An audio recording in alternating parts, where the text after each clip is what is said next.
Hello, Dr. Navar, and thank you so much for coming back to Age Better. Oh, thanks for having me, Barbara. I'm so happy to be back. So, when you were here last time, a few months ago, we talked about the ApoB test, which is a test a lot of people don't know about.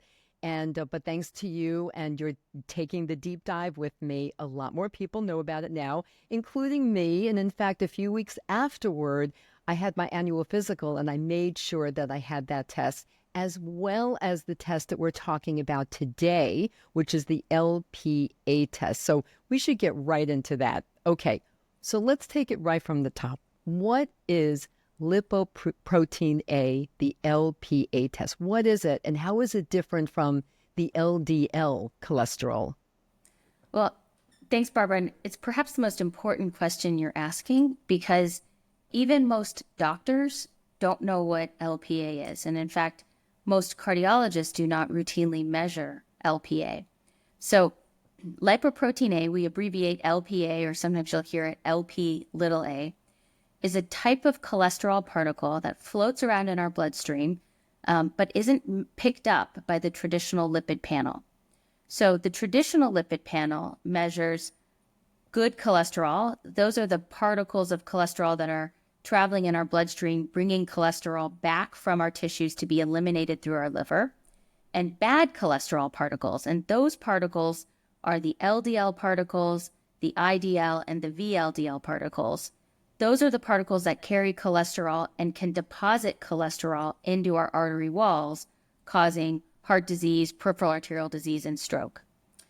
So most of the bad cholesterol is floating around in our body in lipoproteins, which are little meatballs that have cholesterol and triglycerides on the inside and a single ApoB protein on the outside. So these little particles with lipids and protein, hence the word lipoprotein. So LDL is the most common form of that particle in the body.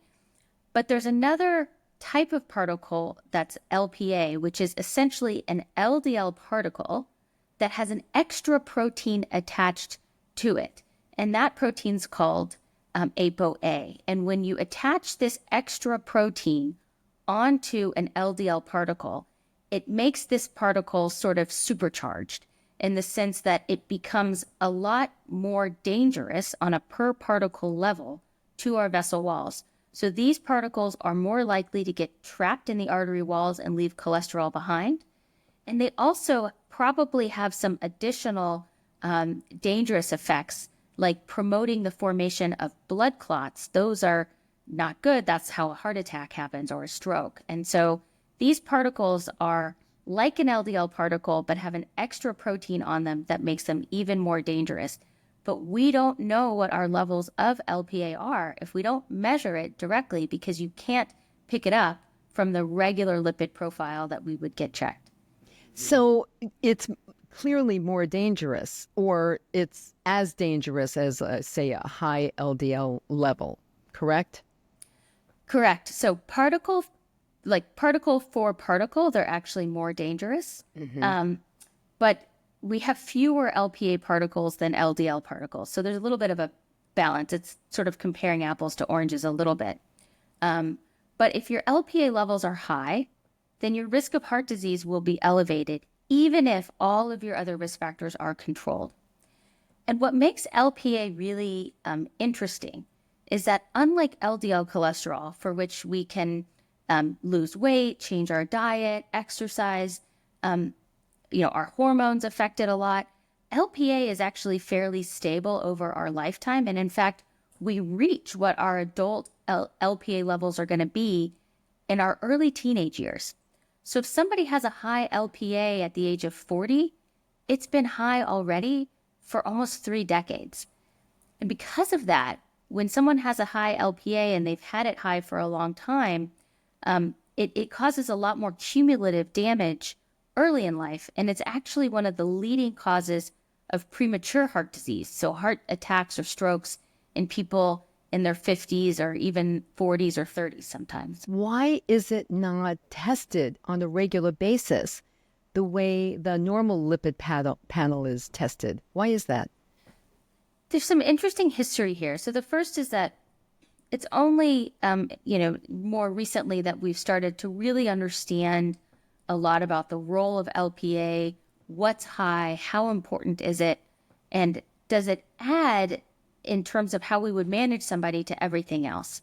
So doctors don't like doing tests that don't change how we manage patients. And it's also hard to do a test for something that we don't have a treatment for.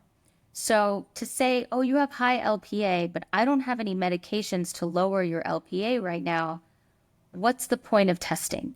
So historically, there has not been a recommendation to measure it because we hadn't done the studies to show that it sort of adds to other risk factors on a population level and finding out who's at high risk and who's not.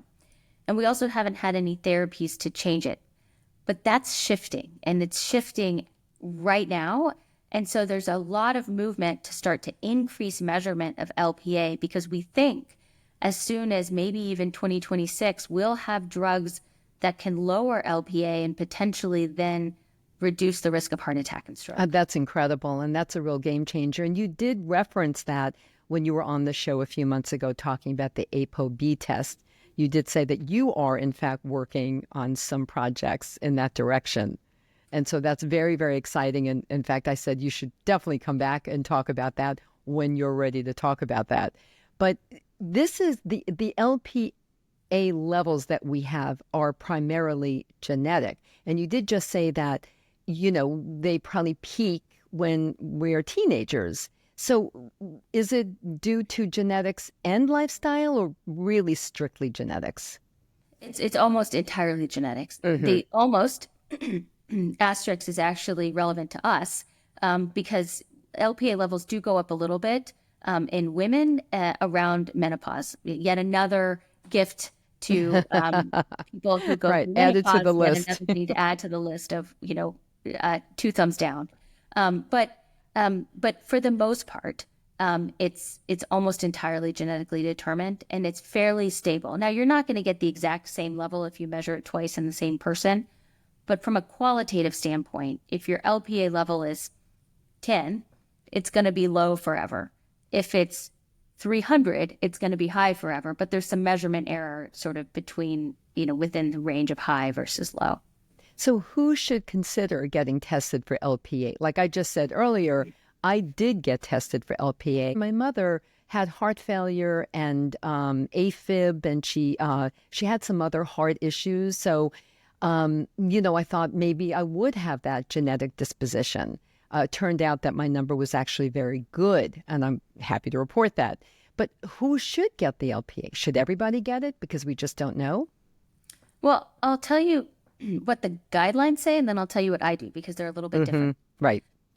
The American Heart Association, American College of Cardiology guidelines have to date recommended LPA testing in people with their own history of or a family history of premature cardiovascular disease, and specifically atherosclerotic disease. So not heart failure or rhythm problems, but people who've had a heart attack or stroke. In men before the age of 55 and women before the age of 65, we call premature.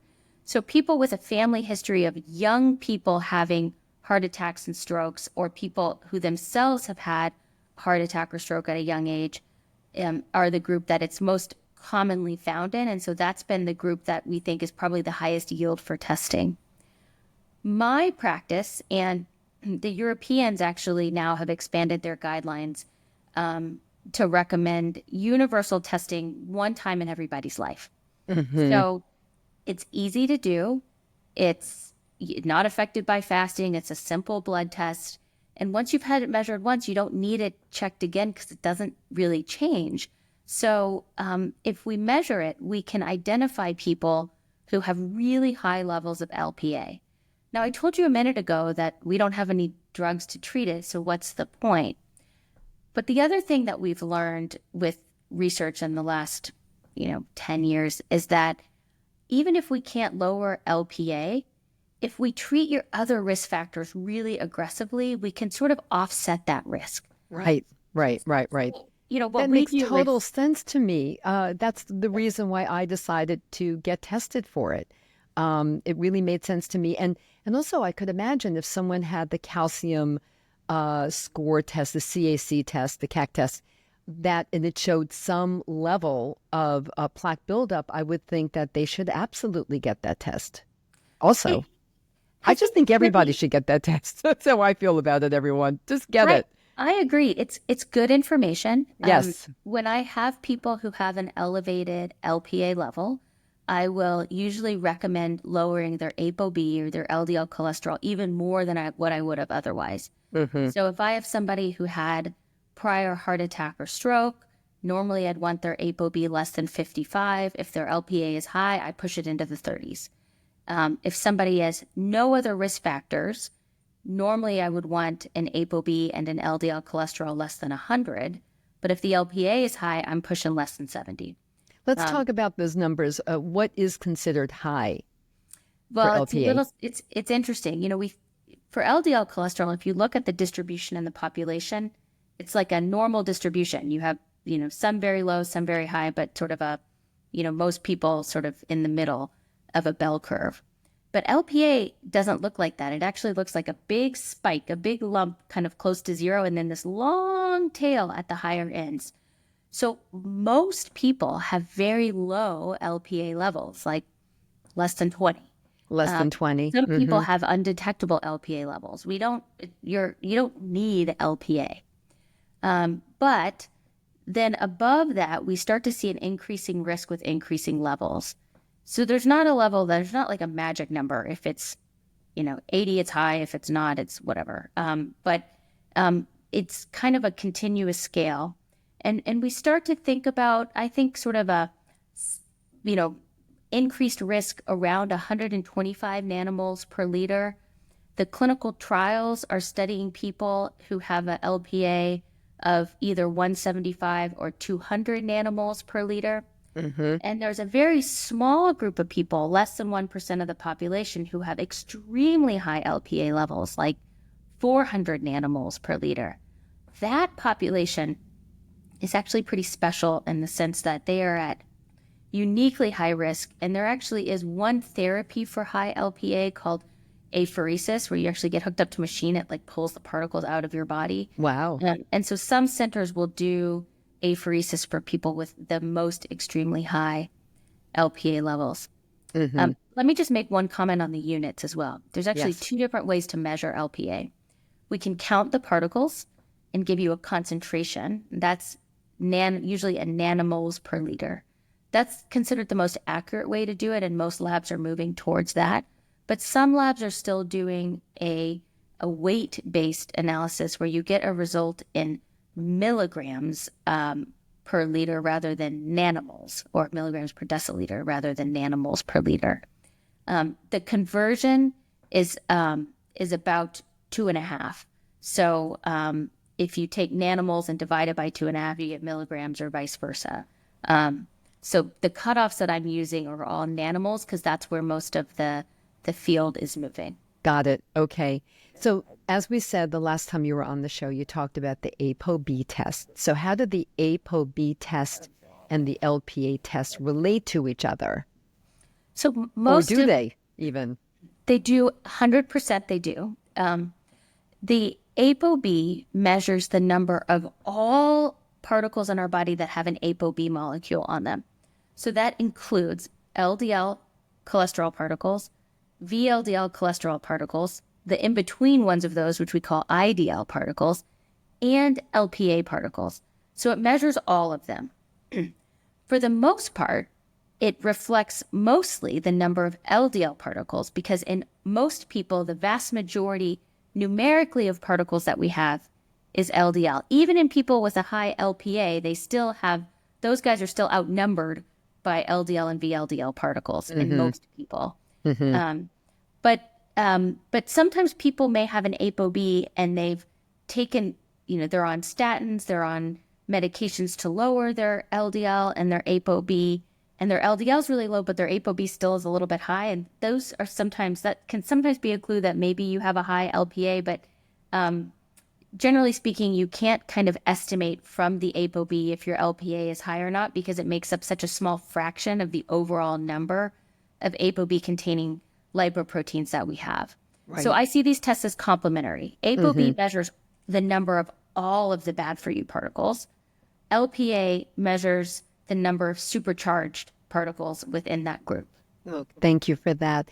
And you did say that currently there are no treatments available, and really lifestyle is not going to change that particular number because it's genetic and it kind of stays stable throughout your life unless, there is some medication that we can take down the road to change that number. But, so you did mention maybe in 2026 or so, and what are you seeing and what are you hoping for? So the development landscape is really exciting.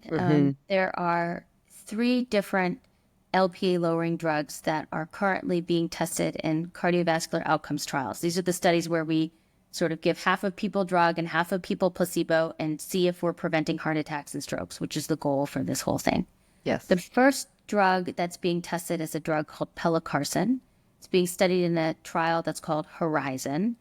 And the anticipated end of that trial is now 2026. So we should have results from that study in 2026. And then if it's positive, I suspect we'll see drug come to market fairly expeditiously after that. But, there's a lot of regulatory things and a lot of moving parts to get there. But that study is only in people who have existing heart disease. So people who've had a prior heart attack or stroke. The next drug that's being studied is a drug called olpasiran. It's being studied in a trial called Oceana, and that's a little bit farther behind. That drug is cool because it's given more intermittently. All of these drugs are injectable therapies, but they have different frequency of dosing. So that trial is going to be next. And then the third trial that's happening is the trial that I'm fortunate to be the global principal investigator for, and that's a medication called lepodisiran, which is, this trial is actually enrolling people who have prior heart attack and stroke, but also people who do not. So we're studying it in... But who have a certain threshold? Bigger population. Like a certain number of LPA? Correct. The first studies are all in people with fairly high LPA. So we're looking at people with a cutoff of 175 or more. That trial is still enrolling. So there may be people in your audience who have an LPA over 175. There's an age minimum for that trial, and you have to have other risk factors for heart disease.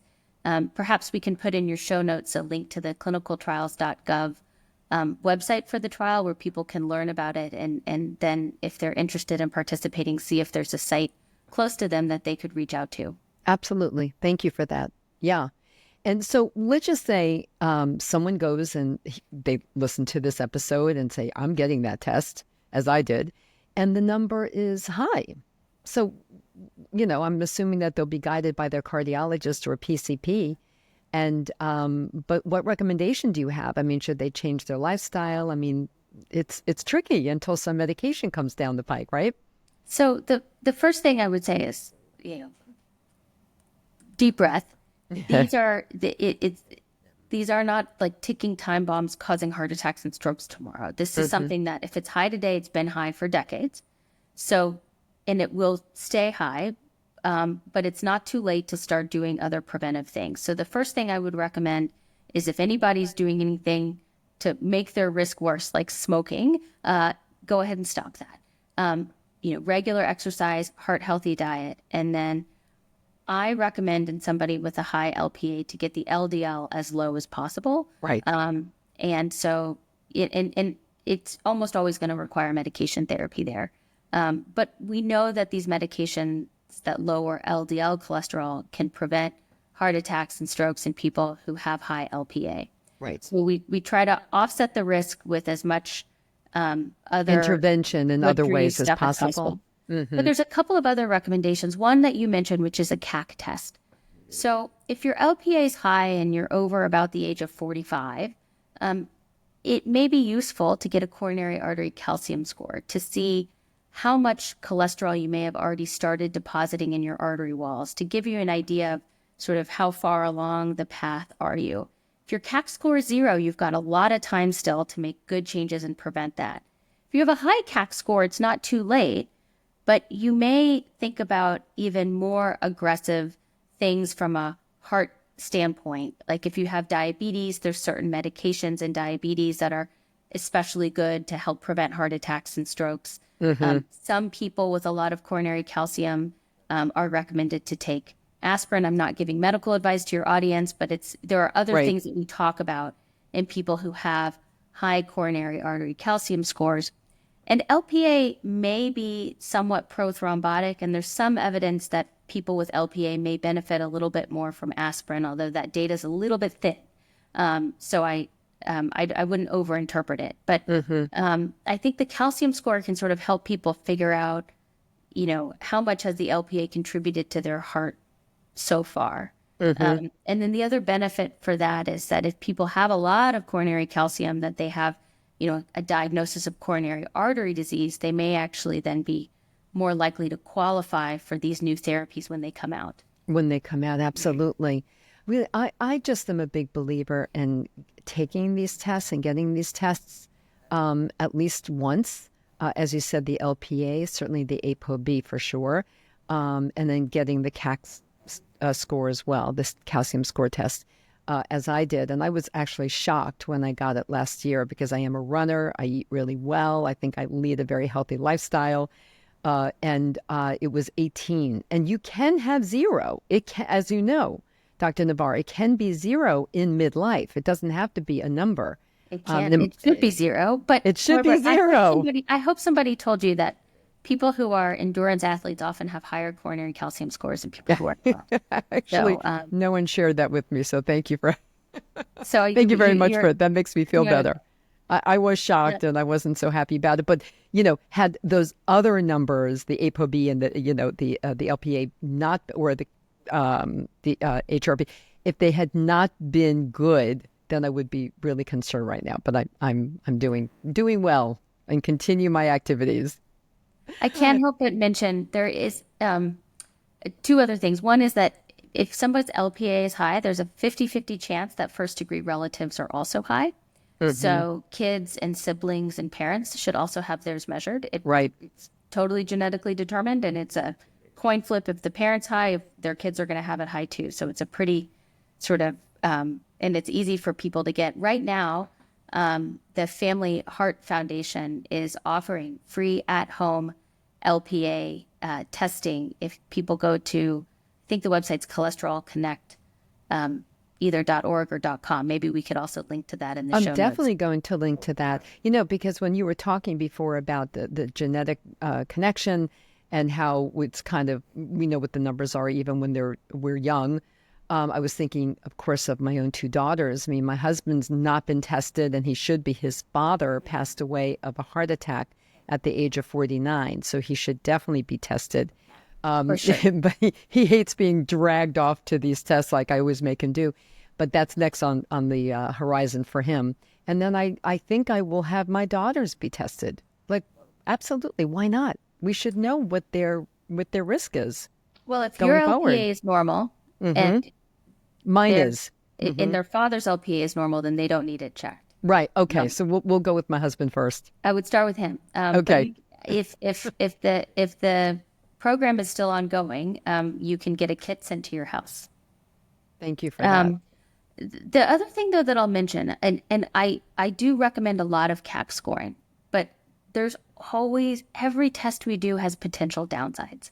And, there are certain people who have had bad experiences from a CAC score. So airplane pilots, for example, that have coronary calcium have a lot additional kind of things that they need done every year to make sure that they can still fly airplanes, which ends up being a lot of harangue for them without much medical benefit.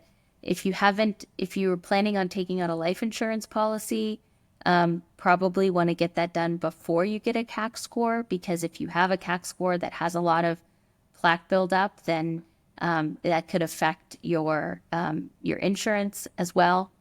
And then, sometimes people, get nervous once they know that it's there. And I've had a few people who it's just made them a lot more worried rather than motivated. So I would make sure going into the test that if that knowledge is going to be motivating for you in a good way, great. But it's also not a get out of jail free card. If your CAC score is 0, your LPA is normal, that doesn't mean you can start smoking and eating junk food every night. It means you're doing well and keep doing what you've been doing. Yes. Thank you so much for that. Very, very good advice. Before I let you go, Dr. Navar, and thank you again for joining me, do you have 3 takeaways you want to make sure everyone really remembers from this conversation today? So yes, I would say the first takeaway is I think everybody should have an LPA measured, especially those with a family history of early heart attack and stroke. The other group I didn't mention, but I would be remiss not to, are people with a higher proportion of African ancestry are more likely to have a higher LPA. So there is some genetic variability around the world in LPA levels as well. So for any Black listeners, even more important as that it's more common in that population, sort of the global diaspora. So that's number 1. Number 2 is if your LPA is high, don't despair. Lots of things are available to lower your long-term risk of heart attack and stroke, and therapies to lower LPA are on the horizon. We are just on the cusp, I hope, of a lot of scientific breakthrough there. And 3, I would say, stay tuned. The science is just moving so fast, and Really? Our primary care doctors are absolutely overburdened with the number of things that they are expected to learn about and stay on top of and know. And even cardiologists don't all know about LPA. So if you go to your doctor and talk about LPA and they're like, I don't know what you're talking about, it doesn't mean you have a bad doctor. This really is like moving so quickly. We are trying to get everybody caught up, but there will be patients that are ahead of the science from doctors for a while because these parts are moving so quickly. So it can actually be helpful when patients go to their doctors to talk about this, because then the docs say, oh, I probably should learn about this. So just a reassurance, if your doctor is not very familiar with it, it's more of a reflection of the state of LPA and not a reflection of the quality of your provider. And then what about if your doctor says, oh, I don't think you need it? Doesn't quite poo-poo you, but just, nah, you don't really need that kind of thing. I mean, my doctor was a little bit like that. Like, I don't think you really need to have but I said, no, I want these are the tests I want. I came in with a piece of paper. These are the ones I want. So I would also propose that people advocate for themselves and get the test if they feel they want the test. Am I right? I think so. And I think to a certain point, I think the way that you can, providers may be reluctant to order a test that they don't know what to do with it. And so you can say, it's okay if it's high. I will find a doctor to help me take care of it, so that they don't feel like they're ordering a test that they don't have something to do for you. You can say, if it's high, I'll find a cardiologist, or I'll find a preventive medicine doctor who I can meet with and talk about this. So, and then the other thing may be that some providers worry that it may not be covered by insurance. And I have had, every once in a while, I get somebody whose insurance kicks it back. Now, I have a great office staff who help me write appeal letters to get those overturned, but most doctors' offices are just totally overwhelmed with those types of appeals. So I think you should be prepared to potentially pay out of pocket. And if your doctor gives you some pushback about ordering it, you can say, look, if insurance doesn't cover it, I'll pay for it out of pocket. And if their lab doesn't do it, you can get it done at any Quest or LabCorp. So we send these orders all the time to, Quest or LabCorp, and people go to their local lab to get it done. I think the bottom line is the more information, everyone, that you have about the health of your heart, the more prepared you'll be. I think you'll be better equipped to make the right decisions for yourself as you go forward in partnership with your trusted healthcare provider. That is the ideal. Dr. Navar, thank you so much. Best of luck with the research that you're doing and with these new medications that you're involved with. And we're really looking forward to having you come back on and talk about what's next and what's new, so that we can be heart healthy and age better. Thank you so much. Thank you so much, Barbara, and happy Heart Month to you.